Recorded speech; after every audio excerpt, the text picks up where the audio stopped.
ठीक है, तो ये क्वेश्चन हम कर रहे थे। इसमें हमने ये चेक करना था कि जो आपके पास do the promotions produce different effects on sales. तो ये जो हमने डिफरेंट प्रमोशंस इंट्रोड्यूस की थी, तो इससे क्या सेल्स के ऊपर मुख्तलिफ इफेक्ट होता है। तो ये हमने वन वे एनोवा का ये हाइपोथेसिस टेस्ट करना था। तो उसमें अल्टरनेट हाइपोथेसिस हमारे पास क्या था कि इफेक्ट नहीं होते, यानी तमाम सेल्स की जो मेन वैल्यूज हैं मुख्तलिफ प्रमोशंस के लिए दे आर इक्वल।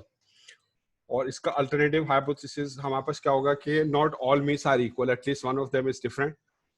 तो हमारे पास जो एनोवा है वो हमेशा राइट टेल टेस्ट होता है। इसमें जो सारा रिजेक्शन रीजन होता है वो राइट टेल में होता है, जिसका एरिया अल्फा के बराबर होता है। ठीक है, तो हम जब एनालिसिस ऑफ वेरिएंस में हम क्या करते हैं, हम दो टाइप्स के वेरिएंसेस को जो है कैलकुलेट करते हैं। एक बिटवीन सैंपल्स होता है आपके पास और एक विद इन सैंपल्स होता है। और उसकी मदद से फिर हम ये फाइंड आउट करते हैं कि जो पॉपुलेशन के मीन्स है वो इक्वल है या नहीं। तो क्योंकि इसमें हम वेरिएंस की एनालिसिस करके, वेरिएंस को स्टडी करके मीन्स की इक्वलिटी का फैसला करते हैं, इसलिए हम इसे कहते हैं एनालिसिस ऑफ वेरिएंस, एनोवा। तो ये नाम फिर समझ में आ गया होगा आपका कि इसमें हम वेरिएंस की एनालिसिस करके ये डिसाइड करते हैं कि मीन्स आर इक्वल और नॉट। तो अब इसके अंदर क्योंकि हम दो वेरिएंसेस कैलकुलेट करते हैं और दो वेरिएंसेस की जो डिस्ट्रीब्यूशन आपके पास होती है वो एफ डिस्ट्रीब्यूशन होती है, तो हम एफ डिस्ट्रीब्यूशन यूज करेंगे। एफ डिस्ट्रीब्यूशन आपके पास जो उसकी जनरल शेप है, ये आपके पास ये राइट स्क्यूड है। तो इसमें ये राइट हैंड के राइट टेल में जो है आपका रिजेक्शन रीजन है, जिसका एरिया जो है वो अल्फा के बराबर है 0.01। ये अब हमने क्रिटिकल वैल्यू निकालनी, जहाँ पे एक्सेप्टेंस रीजन और रिजेक्शन रीजन जो है वो सेपरेट होंगे। तो एफ टेबल को पढ़ने के लिए हमें तीन चीजों की जरूरत होती है। एक तो न्यूमरेटर की degrees of freedom, D and degrees of freedom of numerator, ये चाहिए। तो ये किसके बराबर होता है, k-1 के नंबर ऑफ सैंपल्स हैं, k 4 है आपके पास, तो 4 - 1 3 ये न्यूमरेटर की डिग्रीज ऑफ फ्रीडम है। और फिर हमें चाहिए होती है डिनोमिनेटर की डिग्रीज ऑफ फ्रीडम। तो एनोवा में जो डिनोमिनेटर की जो डिग्रीज ऑफ फ्रीडम है वो हर सैंपल की जो डिग्री ऑफ फ्रीडम है उसका सम है, क्योंकि 4 सैंपल है और किसी भी सैंपल की जो डिग्रीज ऑफ फ्रीडम है वो उस सैंपल के साइज में से 1 माइनस करके हमें मिलती है। तो पहला जो सैंपल है उसका साइज n1 है, उसकी डिग्रीज ऑफ फ्रीडम n1 - 1 है। इसी तरह सेकंड की n2 - 1 है, थर्ड की n3 - 1 है, फोर्थ की n1 - 1, यानी ये समेशन ऑफ nj - 1 है। तो इस फॉर्मूले से हम डिनोमिनेटर की डिग्रीज ऑफ फ्रीडम निकाल लेते हैं। अब तमाम सैंपल साइजेस 5 दिए हुए थे हमारे पास, डिनोमिनेटर की डिग्रीज ऑफ फ्रीडम आ गई 16। तो डिनोमिनेटर्स की डिग्री ऑफ फ्रीडम को निकालने का एक फॉर्मूला और भी है, समेशन ऑफ nj - 1 के अलावा आप यहाँ से भी निकाल सकते हैं nt माइनस के। तो nt क्या होता है, चारों सैंपल साइज का जो सम है। टोटल सैंपल साइज है 20 है और k total number of sample से 4 है, 20 - 4 ये भी 16 है। तो आप किसी भी तरीके से डिनोमिनेटर की डिग्रीज ऑफ फ्रीडम निकाल सकते हैं। तो हमारे पास ये dd आ गई, अल्फा आपको दिया हुआ था एरिया टू द राइट। तो अब हम क्रिटिकल वैल्यू पढ़ते हैं एफ डिस्ट्रीब्यूशन से। उसमें न्यूमरेटर की जो डिग्री ऑफ फ्रीडम है आपके पास वो 3 है। पहले हम न्यूमरेटर की डिग्रीज ऑफ फ्रीडम बताते हैं, फिर डिनोमिनेटर की 16 है और area to the right hand side 0.01 है। तो एफ के टेबल में आप जाएं और वहां से आप ये वैल्यू पढ़ लें, तो आप ये खुद वेरीफाई कर लीजिएगा। ये क्रिटिकल वैल्यू आ गई 5.29। अब अजय स्टेप 3 में हम ऊपर जो है ये सारे वेरिएंसेस को कैलकुलेट कर चुके हैं। तो जैसे मैंने आपको दिया था, ये जो आपके पास टेबल थे, यहाँ से आपने सारी कैलकुलेशन कर लिया। आपने हर सैंपल जो कि 5 साइज का, आपने उसकी वैल्यूज का सम ले लिया, 78 + 87 + 81 + 89 + 85 420, ये तमाम वैल्यूज का सम है हर सैंपल की। फिर हर सैंपल का साइज दिया होता है, 5 वैल्यूज है, n1 5 है, n2 5 है, n3 n4 5 है। फिर मीन किस तरह निकाले, समेशन x को n से डिवाइड किया आपने। तो ये मीन का जो फार्मूला आपके पास वो है समेशन x/n, और सैंपल वैल्यूज को आप यहाँ से निकाल लें शॉर्टकट फार्मूले से, n समेशन x² माइनस वाले फार्मूले से। तो ये समेशन x² हमने निकाल लिया है और फिर ये वेरिएंसेस निकाल लिया तमाम सैंपल का। अब जो ग्रैंड मीन है वो हम किस तरह निकालते हैं, ग्रैंड मीन के लिए हर सैंपल के साइज 5 को उसके मीन से मल्टीप्लाई किया, 5 × 84 ये आ गया 420। इसी तरह n2 को उसके मीन से मल्टीप्लाई किया, 5 × 90 ये 450 आ गया, 5 × 75.8 ये 379 आ गया, और 5 × 78 ये 390 आ गया, और उसको डिवाइड कर दिया हमने nt से। ठीक है, ये 20 आ गया आपके पास। तो ये आपके पास मीन ऑफ सैंपल मीन से एक ग्रैंड मीन है, ये आपने कैलकुलेट कर लिया। अच्छा, फिर उसके बाद जो आपके पास एस्टिमेटेड वैल्यू है ऑफ बिटवीन सैंपल वेरिएंस, इसका फॉर्मूला आपके पास है ना, सिग्मा सब b² कैप। तो ये है आपके पास कि हर सैंपल मीन में से आप ग्रैंड मीन को माइनस करें उसका स्क्वायर ले, सैंपल साइज से आप मल्टीप्लाई करें और डिवाइड कर दें k-1 से। अब जैसे जो पहला सैंपल था इसका जो मीन है आपके पास वो है 84 में से माइनस किया ये x डबल बार ग्रैंड मीन 81.95 स्क्वायर लिया। इसी तरह इसमें 90 में से ग्रैंड मीन माइनस करके स्क्वायर लिया। इसके मीन 70, इस सैंपल के मीन 75.8 में से ये ग्रैंड मीन माइनस करके स्क्वायर लिया। इस तरह 78 में से ग्रैंड मीन माइनस करके स्क्वायर लिया। क्योंकि सब सैंपल साइज 5 है, मल्टीप्लाई करेंगे बाहर कॉमन आ गया, नीचे के 4 था 4-1, तो यहाँ से हमारे पास ये वैल्यू आ गई बिटवीन सैंपल मीन्स की। और जो विद इन सैंपल मीन्स आपके पास होता है, सैंपल के अंदर जो वेरिएशन है उसकी एस्टिमेटेड वैल्यू हम किस तरह निकालते हैं कि हर सैंपल का जो वेरिएंस है उसको वेट, उसके वेट से मल्टीप्लाई करते हैं। वेट क्या होता है, उसके उस सैंपल की डिग्री ऑफ फ्रीडम को हम टोटल डिग्री ऑफ फ्रीडम से डिवाइड करते हैं। nj-1 ये सैंपल की डिग्री ऑफ फ्रीडम है और जो टोटल डिग्री ऑफ फ्रीडम है वो nt-k है। तो अब ये हमने कैलकुलेशन किस तरह करी, इसका वेरिएंस था 20, इसका 7.5, 27.7 और 29। अब हर वैल्यू क्योंकि nj-1 सेम है सब में, 5-1 4 के बराबर है तो वो कॉमन आ गया, और नीचे nt-k जो है आपके पास, nt जो है 20 और k 4 है, 20-4 16 है। तो इस तरह ये हमारे पास within sample mean value आ गई। तो ये आपको n1 n2 n3 n4 ये वैल्यूज थी, ये 5 है, और nt जो इन तमाम सैंपल के साइज का सम है वो 20 है, और k 4 सैंपल है आपके पास। तो ये वैल्यू सब आपके पास, ये आपने कैलकुलेशन कर ली, ठीक है। तो अब ये जो हम वन वे एनोवा का हाइपोथेसिस टेस्ट कर रहे हैं, तो अब इसमें थर्ड स्टेप में जो है हम कैलकुलेट करेंगे सैंपल एफ स्टैटिस्टिक्स। तो उसके लिए जो बिटवीन सैंपल वेरिएंस है और ये जो विद इन सैंपल वेरिएंस है, हम इनको कंपेयर करेंगे, इनकी रेशो लेंगे। तो ऊपर हमने ये कैलकुलेशन करी हुई है, ये वैल्यूज इसमें पुट कर दी, तो ये एफ स्टैटिस्टिक्स की वैल्यू आ गई 9.69। अब ये जो एफ स्टैटिस्टिक्स जो हमने निकाला थर्ड स्टेप में, अब हम देखेंगे ये किस रीजन में है। तो हम हमारे पास ये एफ डिस्ट्रीब्यूशन है, रिजेक्शन रीजन था, और ये हमने क्रिटिकल वैल्यू सेकंड स्टेप में निकाली थी 5.29। अब ये जो एफ स्टैटिस्टिक्स की सैंपल एफ स्टैटिस्टिक्स की वैल्यू थर्ड स्टेप में निकाली 9.69, तो ये ग्रेटर देन 5.29 है, 5.29 के राइट पर होगी तो ये इस ब्लू एरिया में आएगी, रिजेक्शन रीजन में होगी। तो अब हम अपना कंक्लूजन लिख देते हैं। तो स्टेप 5 में हमारा कंक्लूजन क्या होगा, as this sample F statistics is in rejection region, so reject null hypothesis H0 and accept H1। तो हम H1 एक्सेप्ट कर लेते हैं, तो उसका मतलब है the promotions have significantly different effects on sales. तो ये हमारा कंक्लूजन है। अगर हम नल हाइपोथेसिस को एक्सेप्ट करते हैं तो फिर कंक्लूजन होता है कि promotions does not have different effects on sales, ठीक है। तो यहाँ पे क्योंकि अल्टरनेट हाइपोथेसिस एक्सेप्ट कर रहे हैं तो उसके हिसाब से कंक्लूजन है। इसी तरह एक और हम इसकी एक्सरसाइज करते हैं, ये एनोवा की। तो 1128 है, the following data show the number of claims process per day for a group of 4 insurance company employees observed for a number of days। तो ये एम्प्लॉय 1 है, ठीक है ना। इन्होंने कितने मुख्तलिफ दिनों में पर डे कितने क्लेम्स जो हैं इंश्योरेंस के उन्हें हैंडल किया है। एम्प्लॉय 1 के दिए हुए, एम्प्लॉय 2 के, एम्प्लॉय 3 के, एम्प्लॉय 4 के। एम्प्लॉय 1 के जो 4 डेज के दिए हुए, तो ये 4 आपके पास सैंपल हैं, तो इसका मतलब 4 पॉपुलेशन इन्वॉल्व है। तो एम्प्लॉय 1 में सैंपल साइज 4 है। अब देखें N1 आपको दिया हुआ 4, N2 भी 4 है, एम्प्लॉय 2 में सैंपल साइज 4 है, 4 दिन का आपको डेटा दिया हुआ है। N3 में सैंपल साइज 5 है, और N4 जो है आपके पास फोर्थ एम्प्लॉय में 6 दिन का डेटा दिया हुआ है, N4 6 है। तो ये सैंपल साइज की वैल्यू डेटा से मिल गई। N3 निकाले इन तमाम सैंपल्स का समेशन ऑफ Nj, तो ये आपके पास 19 आ गया। और K जो कितने सैंपल्स हैं, 4 सैंपल्स हैं, 4 एम्प्लॉयज हैं, तो ये आपके पास जो है नंबर ऑफ सैंपल्स आपके पास 4 आ गया। तो अब आपने क्या करना है, टेस्ट द हाइपोथेसिस। आपने ये हाइपोथेसिस टेस्ट करें that the employees mean claims, employees का जो एवरेज क्लेम है per day are all the same, और use the 0.05 level of significance. तो 4 पॉपुलेशन के मीन्स की इक्वलिटी बराबर ये चेक करना है। तो हम सबसे पहले क्योंकि हमें जो मीन सबके सैंपल मीन सैंपल वेरिएंस वगैरह की जरूरत है, तो सबसे पहले हमने तमाम एम्प्लॉयज के डेटा के लिए, पहले एम्प्लॉय का डेटा था 15 17, ये एक्स और x square, summation of x और समेशन ऑफ एक्स स्क्वायर, चारों एम्प्लॉयज के लिए हमने निकाल लिया। क्योंकि हमें मीन और वेरिएंस निकालना होगा, तो मीन हमने यहाँ से फाइंड आउट कर लिया, एक्स बार है समेशन एक्स ओवर एन। जो पहले एम्प्लॉय के डेटा का मीन है समेशन एक्स 58 डिवाइडेड बाय 4, और फिर ये वेरिएंस पे ये n summation x square n, इसके लिए 4 है, समेशन एक्स स्क्वायर 854 है, और समेशन एक्स का होल स्क्वायर 58 का होल स्क्वायर है। हर एक के लिए जो एन की वैल्यूज डिफरेंट है, इसमें एन की वैल्यू 6 पुट करेंगे सर।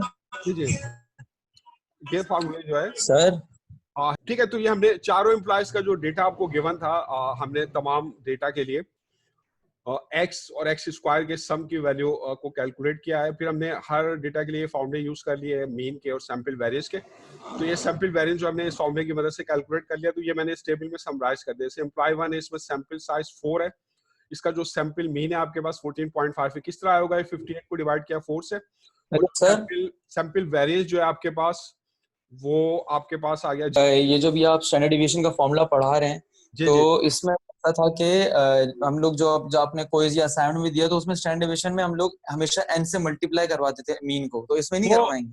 वो जो है वो भी शॉर्टकट फार्मूला, वो इन टर्म्स ऑफ मीन है, वो एक्स बार की फॉर्म में, आप वो भी यूज कर सकते हैं।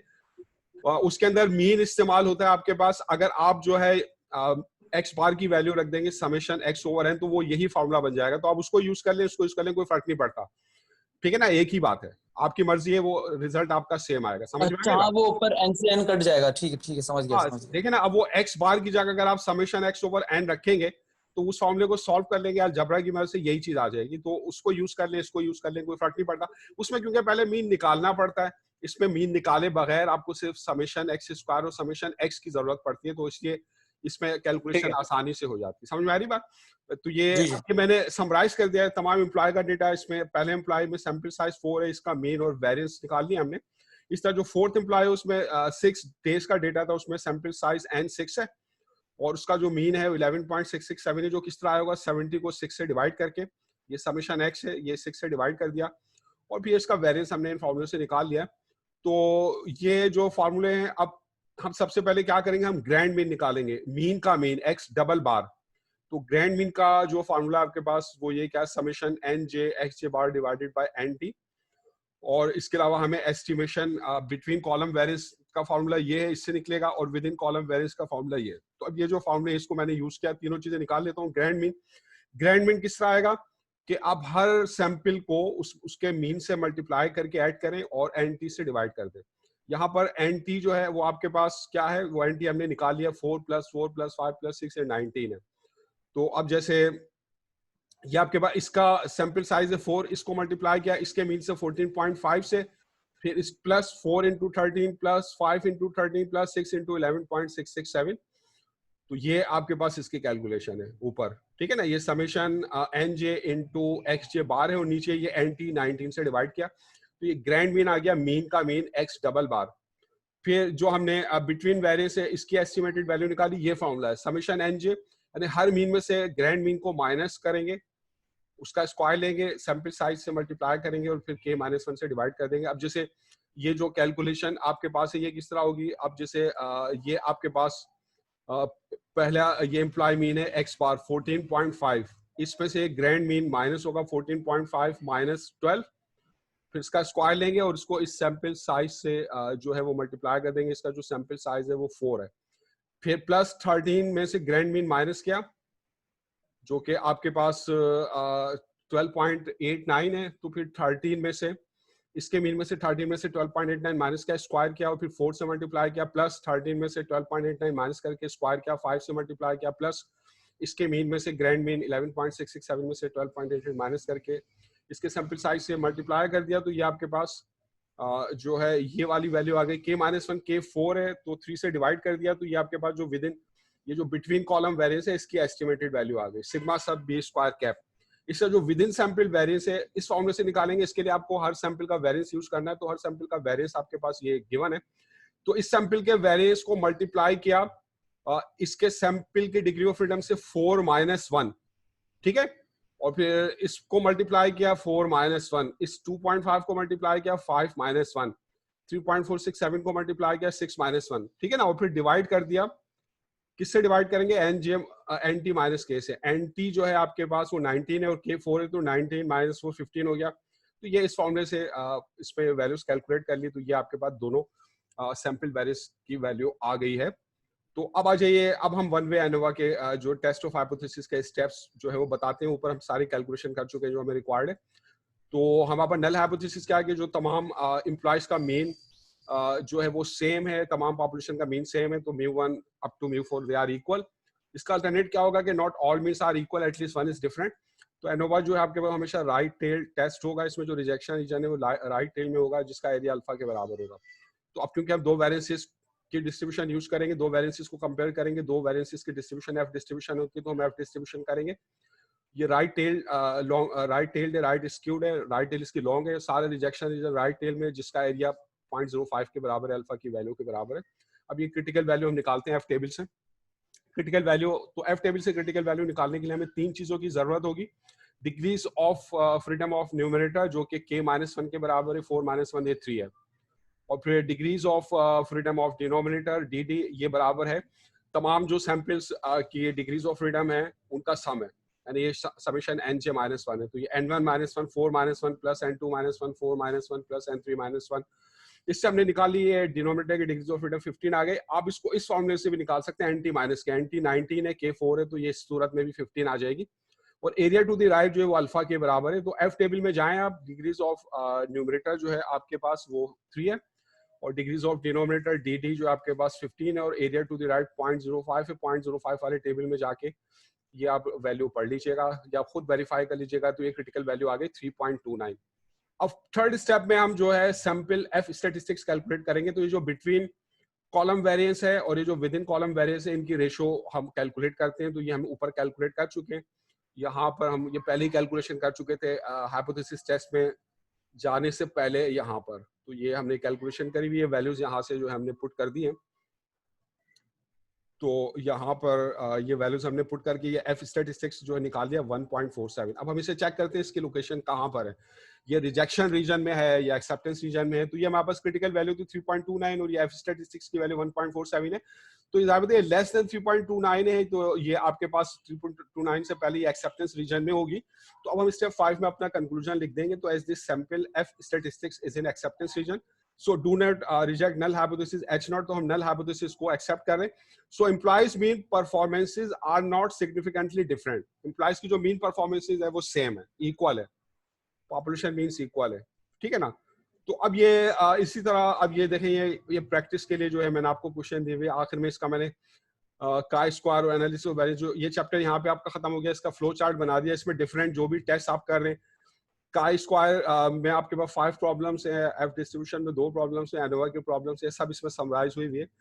तो यहाँ पे ये बात क्लियर है, ये यहाँ पे कुछ पूछना तो नहीं है, क्लियर है ये बात। अच्छा, तो अब आ जाए, ये लास्ट चैप्टर आपका चैप्टर 12 है। तो इसमें हमने सिंपल रिग्रेशन और कोरिलेशन को सर जो हमारी 1 घंटे की क्लास रहती है जो आपने परसों लेनी है, तो वो आज ही ले लें, फिर क्लास आज एंड कर दें। नहीं, आज एंड नहीं हो सकेगी क्योंकि इसके अंदर अभी सिर्फ सिंपल रिग्रेशन कंप्लीट होगी, कोरिलेशन कंप्लीट नहीं होगी। और अगर मैं ये कंप्लीट करने की कोशिश करूंगा आपके समझ में नहीं आएगा, बात समझ में आ रही है, कोई फायदा नहीं है फिर। तो हम इसमें जो आज हमने पढ़ना है उतना पढ़ लेंगे, और फिर आखिरी क्लास हम 1 घंटे की रख लेंगे, उसमें आराम से आपको और भी कोई क्विज वगैरह करना हो, कोई क्वेश्चंस करने हो, तो वो और ज्यादा टाइम उसमें हम दे सकते हैं, ठीक है ना। तो अब चैप्टर 12 क्विज भी देंगे आप फिर? नहीं, क्विज अब मैं नहीं ले रहा, क्योंकि नहीं, कल मैं क्विज नहीं ले रहा। आपके वो जो तीसरे क्विज में आप लोगों की जो परफॉर्मेंस है, तो मेरे ख्याल से फोर्थ क्विज की जरूरत नहीं है आपको। तो अब जो सिंपल रिग्रेशन या कोरिलेशन है, जो आप अपने जो लास्ट सेमेस्टर में जो आप इकोनोमेट्रिक्स का जो आप कोर्स स्टार्ट करेंगे ना, तो वो बेसिकली सिंपल रिग्रेशन के बाद से जो मल्टीपल रिग्रेशन है उसी से स्टार्ट होगा। तो एक तरीके से वो ये उसकी बेसिस समझ लें आप। तो अब चैप्टर 12 में हमने 2 चीजें पढ़नी है, एक तो सिंपल रिग्रेशन है और कोरिलेशन पढ़ना है। तो उसका क्या मतलब है, तो पहले हमने रिग्रेशन एनालिसिस करनी है। तो रिग्रेशन एनालिसिस में हम क्या करते हैं, तो we study relationship between variables in regression analysis. तो हमें पता है कि जो डिफरेंट आपके पास क्वांटिटीज हैं उसमें मुख्तलिफ वेरिएबल्स इन्वॉल्व होते हैं और उनमें आपस में रिलेशनशिप होती है। तो हम रिग्रेशन एनालिसिस में मुख्तलिफ वेरिएबल्स के दरमियान जो रिलेशनशिप है हम उसकी स्टडी करते हैं। तो the study of relationship between variables, that is called regression analysis. तो इसका जो स्टार्ट हुआ था वो इस तरह हुआ था कि एक स्टैटिस्टिशियन था, उसने सोचा कि क्या जो आपके पास जो सन्स होते हैं उनकी जो हाइट होती है, क्या वो फादर की हाइट पर डिपेंड करती है? नहीं, मतलब क्या अगर फादर की हाइट ज्यादा हो तो क्या जरूरी है कि सन की हाइट भी ज्यादा हो, यानी बाप की हाइट ज्यादा हो तो क्या बेटे की हाइट भी ज्यादा होगी? क्या बाप की हाइट और बेटे की हाइट में कोई रिलेशनशिप है? तो उसने इस रिलेशनशिप को स्टडी किया था। तो इस तरह जो रिग्रेशन एनालिसिस की बुनियाद पड़ी थी। तो जनरली जो हमारे पास मुख्तलिफ वेरिएबल्स में जो रिलेशनशिप है उसको हम स्टडी करते हैं रिग्रेशन एनालिसिस में। तो इसके अंदर आपके पास डिपेंडेंट वेरिएबल होता है जिसको हम y से डिनोट करते हैं। इसको y जो है वो डिपेंडेंट वेरिएबल है जो दूसरे वेरिएबल्स पर डिपेंड करता है। इसको हम रेस्पॉन्स भी कहते हैं। ये जो दूसरे जो वेरिएबल्स होते हैं ये उनका रेस्पॉन्स होता है। और जो आपके पास इंडिपेंडेंट वेरिएबल्स है उनको हम x1 से लेकर xn तक डिनोट कर रहे हैं, मतलब एक से ज्यादा इंडिपेंडेंट वेरिएबल हो सकते हैं। तो ये आपके इंडिपेंडेंट वेरिएबल्स हैं, इनको हम रिग्रेसर्स भी कहते हैं, इनको प्रेडिक्टर भी कहते हैं। तो जो इंडिपेंडेंट वेरिएबल्स हैं उनकी वैल्यूज अपनी मर्जी से चेंज हो सकती हैं, और जो डिपेंडेंट वेरिएबल है उसकी वैल्यू डिपेंड करती है कि इंडिपेंडेंट वेरिएबल्स की वैल्यूज किस तरह चेंज हो रही है, वो x पर इंडिपेंडेंट वेरिएबल्स पर डिपेंड करता है। तो अब जैसे आपके पास एक डिपेंडेंट वेरिएबल्स और आपके पास n जो है इंडिपेंडेंट वेरिएबल्स है, आपके पास ऐसा भी हो सकता है कि एक डिपेंडेंट वेरिएबल हो और एक ही इंडिपेंडेंट वेरिएबल हो। इंडिपेंडेंट वेरिएबल 1 2 3 4 थाउजेंड्स भी हो सकते हैं। तो आपके पास जो सिंपलेस्ट रिलेशनशिप होगी उसमें आपके पास सिर्फ एक इंडिपेंडेंट वेरिएबल होगा। तो अब जैसे मैं कुछ रिलेशनशिप्स के एग्जांपल्स में आपको बता रहा हूँ जिनको हम रिग्रेशन एनालिसिस में स्टडी कर सकते हैं। जैसे एग्जांपल 1 है आपके पास, तो एग्जांपल 1 में the sales of a company depends on the advertising budget. जो भी एडवर्टाइजिंग बजट है वो ज्यादा होगा तो कंपनी की सेल्स जनरली ज्यादा होगी। तो जो कंपनी की जो सेल्स है आपके पास वो डिपेंड करती है कि एडवर्टाइजिंग बजट कितना है। तो उसमें जो एडवर्टाइजिंग बजट है आपके पास वो इंडिपेंडेंट वेरिएबल है, वो आप अपनी मर्जी से कुछ भी रख सकते हैं, यानी ये एक्स का रोल प्ले कर रहा है इंडिपेंडेंट वेरिएबल का। और जो सेल है वो डिपेंड कर रही है कि आपका एडवर्टाइजिंग बजट कितना है। तो जो सेल है आपके पास वो डिपेंडेंट वेरिएबल है, वो वाई का रोल प्ले कर रहा है। ये जो रिलेशनशिप है इसमें एक डिपेंडेंट वेरिएबल वाई है और एक इंडिपेंडेंट वेरिएबल है आपके पास जो कि है एडवर्टाइजिंग बजट। इसका एक और रिलेशनशिप मैं आपको बताता हूं कि जो एनुअल ग्रॉस डोमेस्टिक प्रोडक्ट होती है जिसको हम जीडीपी कहते हैं, ये depends on the final consumption spending with in the economy. आपकी इकोनॉमी में जो फाइनल कंजम्पशन हुई है स्पेंडिंग की वो कितनी हुई है। अब यहाँ पे तो जो फाइनल कंजम्पशन स्पेंडिंग है वो डिफरेंट फैक्टर्स के ऊपर डिपेंड करती है, तो उन सबको ऐड करके आपने एक वेरिएबल डिफाइन कर दिया फाइनल कंजम्पशन स्पेंडिंग।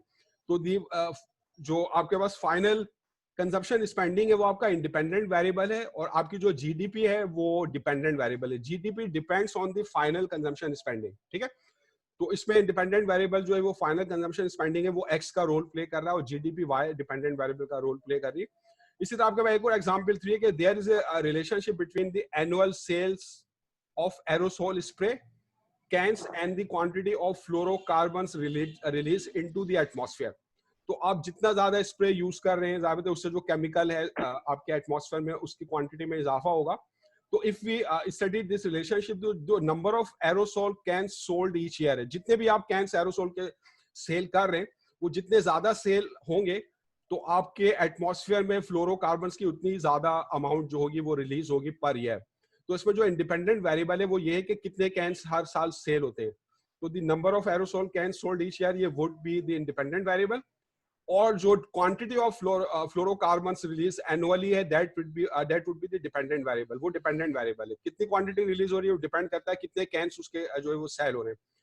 तो याद रखिए रिग्रेशन में नॉट मीन कॉजिलिटी, मतलब रिग्रेशन में जो वेरिएबल्स हैं जरूरी नहीं कि उनके दरमियान कोई कॉज और इफेक्ट रिलेशनशिप हो। कॉज एंड इफेक्ट रिलेशनशिप हो भी सकता और नहीं भी हो सकता। तो जनरली हम रिग्रेशन में हम एसोसिएशन को स्टडी करते हैं, यानी अगर आपके पास कोई, यानी इसमें ये स्टैटिस्टिकल रिलेशनशिप होती है, जरूरी नहीं कि उसके दरमियान जो कोई कॉज एंड इफेक्ट रिलेशनशिप हो। मतलब कॉज एंड इफेक्ट रिलेशनशिप हो भी सकती है लेकिन जरूरी नहीं कि हो। हम जस्ट देखते हैं कि अगर दो वेरिएबल्स हैं और हम ये जानना चाहते हैं क्या उनके दरमियान किसी किस्म की एसोसिएशन है, तो ये कॉजिलिटी ज्यादा है और ये कॉजिलिटी कम है और एसोसिएशन ज्यादा है। तो regression may not mean causality, generally it means association.